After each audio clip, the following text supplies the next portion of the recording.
Número do item: SCP-158. Classe do objeto: Euclídeo.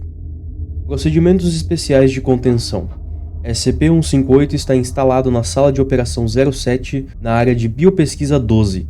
Não é permitida a entrada de nenhum funcionário nem fornecimento de energia para a sala, a menos que tenham apresentado um formulário de requisição adequado e esteja aprovada pelo chefe de pesquisa, professor.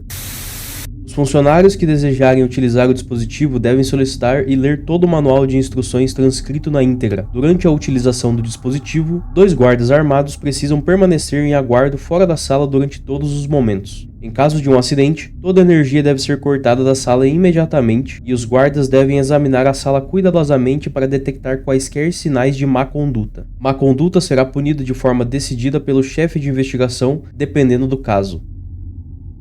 Descrição: SCP-158 é um braço mecânico, semelhante ao que se pode encontrar em uma fábrica de automóveis, embora seja de formato incomum, semelhante a uma garra idáctila pontiaguda. Seu posicionamento preferível deve ser instalado e suspenso de ponta cabeça para baixo, com sua base presa ao teto, em uma sala que foi construída para o acomodar. Uma série de cabos estão saindo de sua base e alguns estão ligados a um console móvel complexo, completo com UEV, unidade de exibição visual, e teclado. Os outros cabos devem ser ligados a uma fonte de alimentação funcional se o dispositivo for operado com sucesso. Na parte inferior do console, há um dispositivo de distribuição, com um encaixe para um recipiente de aproximadamente 7,6 cm de largura e 17,8 cm de altura. O braço, cabos e console sofreram danos por fogo, apesar de puramente cosmético e não afetaram o desempenho do dispositivo. Quando ativado, o dispositivo irá demorar 20 minutos para inicializar e se tornar totalmente funcional. Quando utilizado corretamente em um organismo vivo que exiba capacidades cognitivas, SCP-158 irá remover uma substância desconhecida e transferi-la por meio do dispositivo de distribuição sob o console. O recipiente ideal para essa substância é uma jarra de vidro ou copo que se encaixe aos encaixes. Após essa ação ser executada, o organismo que foi utilizado cessará todas as funções cerebrais superiores, apenas com a atividade do tronco cerebral contínua. A cobaia não vai responder a estímulos externos e não apresenta qualquer movimento além das ações básicas de reflexo.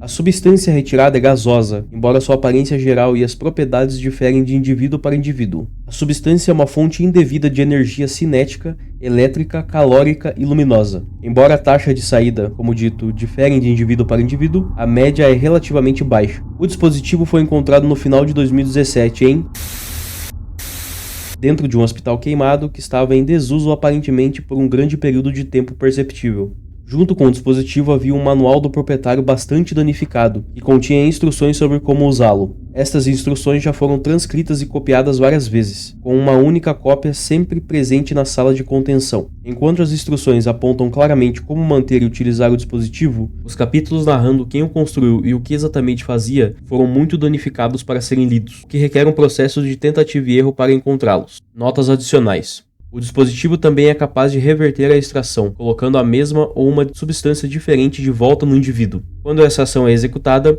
o indivíduo irá recuperar todas as funções cognitivas superiores do cérebro, mas os resultados totais diferem dependendo se era ou não a substância original extraída do paciente que foi substituído.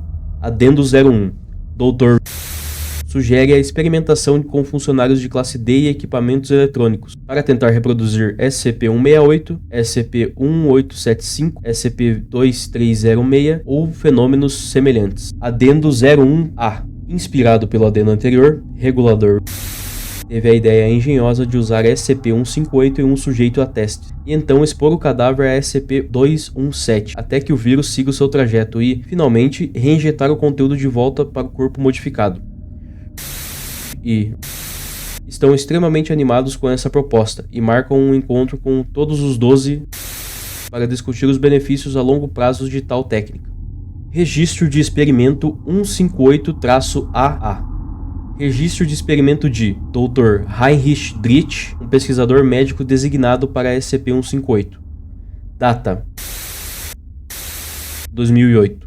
Experimento 1. O dispositivo funcionou perfeitamente. Parece que o dano ao seu invólucro foi meramente cosmético, mas o mais interessante foi a substância extraída da cobaia 001-A. É marrom escuro e é algo estranho entre os estados líquido e gasoso. Deve ser analisado em cerca de 1 hora. Tentativas de fazer a cobaia mostrar qualquer tipo de atividade cerebral têm, desde então, encontrado nenhum progresso. Ainda nenhuma grande perda aqui. Experimento 02. Dessa vez, a substância era azul claro e aparenta ser mais ativo que o anterior. Me pergunto se isso teve alguma coisa a ver com a diferença de idade. Experimento 03. Os resultados do teste retornaram, mas eles foram inconclusivos. Eles não conseguiram achar nada, literalmente. Não havia sinais de que a substância existe, além da emissão estável de luz e calor. Qualquer outra coisa, nada. Novamente, essa cobaia produziu outra amostra diferente em cor e em produção de energia. Isso é muito estranho. Experimento 06. Houve um pequeno acidente envolvendo minha assistente Lucy. Eu não tenho certeza como ela conseguiu, mas ela derrubou a amostra da cobaia 006B em seu laptop. O estranho era que antes disso ele estava sem energia. Agora, está funcionando, apesar do fato de que o plug e a bateria terem sido removidos. No entanto, há algumas irregularidades em suas funções, pequenas falhas, nada muito sério. Isso me faz pensar. Experimento 11. Esse é o último da noite. Essa amostra é diferente, assim como todo o resto, mas tenho notado alguma semelhança de padrão nele. Depois de mais alguns experimentos amanhã, acredito que poderia elaborar. Nenhuma das cobaias extraídas de hoje saíram em estado negativo. Não há nada fisicamente errado com eles, nada mesmo. Eu estive rastreando-os atrás de todas as anomalias médicas possíveis. Eles simplesmente não estão lá. As luzes estão acesas, mas ninguém está em casa. Ainda, apesar disso, eu vou mantê-los contidos e sob guarda. E o laptop de Lucy só para garantir. Com o tipo de coisas que acontecem por aqui, é melhor prevenir do que remediar. Data: 2008. Experimento 24. Eu estava certo, há um padrão nisso.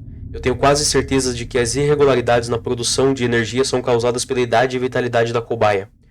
Quanto à diferença de cores, acho que pode ser por causa da disposição da cobaia, mas não tenho certeza. Preciso rodar mais alguns testes e obter os arquivos originais das cobaias. O laptop de Lucy ainda está funcionando, apesar de não ter uma fonte de alimentação apropriada por 2 dias. Não há vestígios da substância interna ou externa. Não há sequer uma marca na carcaça. As irregularidades também são estranhas. Se for deixado parado em um processo de texto, o texto irá se escrever sozinho, mas é tolice. Ainda é um experimento que merece alguma investigação. Experimento 27. Eu tentei colocar as substâncias obtidas das cobaias em uma variedade de dispositivos mecânicos e eletrônicos. Os resultados são surpreendentes. Todos eles começaram a funcionar independentemente de uma fonte externa de energia. Os de natureza elétrica exibiram pequenas falhas de natureza intermitente. Os itens mecânicos funcionavam com muito mais suavidade, embora ainda houvesse algumas estranhezas ocasionais. A experimentação das cobaias continua. Eu acho que vamos parar quando chegarmos por volta de 50. Data: 2008. Experimento 45. As substâncias implantadas nos objetos provaram ser possíveis de remover deles usando a máquina. Quando eles foram extraídos, eles eram exatamente os mesmos de antes, para a implantação.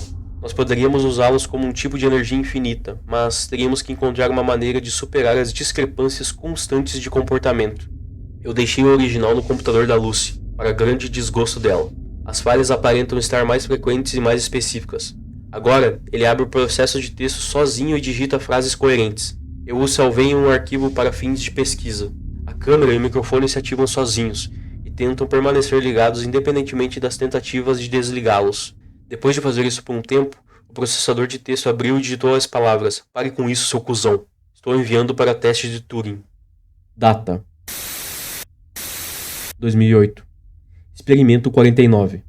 O laptop passou no teste e exibiu características similares à cobaia 006B, o doador original, embora a cobaia afirma que não tem memória do passado quando foi inserido no laptop.